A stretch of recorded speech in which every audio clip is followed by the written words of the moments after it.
why you might get rejected is not always about you. And the AI that I talked to today seems to understand that. Okay, let's be real. Rejection.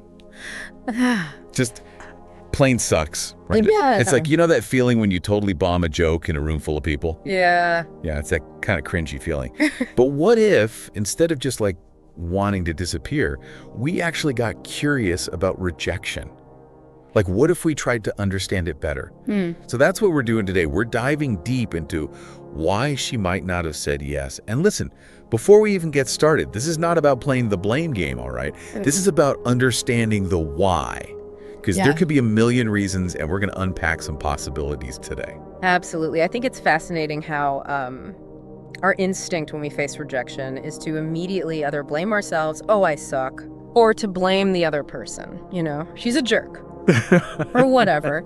But the reality is those are really surface level explanations that, you know, might be true, but probably aren't the full story. Right. And they don't really help us learn and grow from the experience. So that's what we're trying to do today. Totally.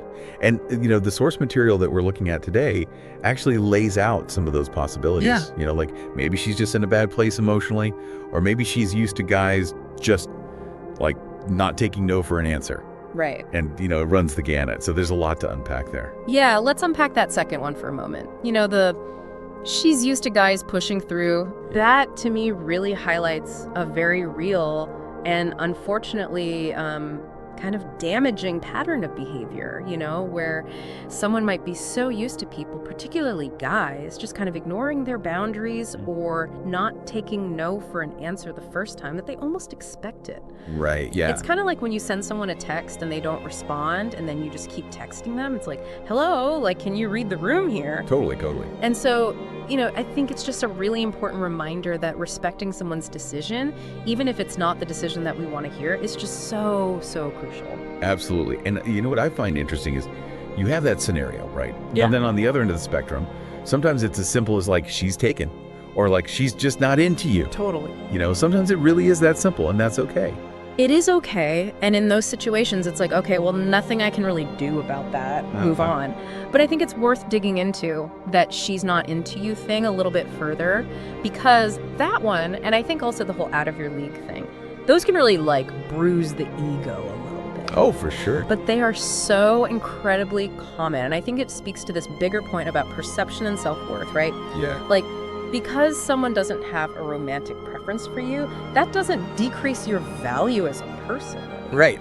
Think about it. Like, we all have friends who have different tastes in music than us. Oh, yeah. Or movies. Totally. Or even, you know, partners. Yeah. It's like, just because I don't like pineapple on pizza Yes. doesn't mean that pineapple on pizza is bad. Exactly. You know, and to that point, there's another really fascinating reason that our source material brings up, and it kind of ties into this whole perception thing, which is she's getting the wrong impression. Oh. Right. And I think this is where like self-awareness becomes so crucial. Yes. Because are we putting our best foot forward? Right. Or are we, without realizing it, maybe coming across as disinterested or aloof because honestly we're just nervous, right? Yeah. Or, you know, maybe we're overdoing it with the compliments and it feels insincere. Totally. You know, like there's all of these subtle things that can really influence that first impression. Right. Like, how do you avoid those pitfalls? That's like, we need a whole other...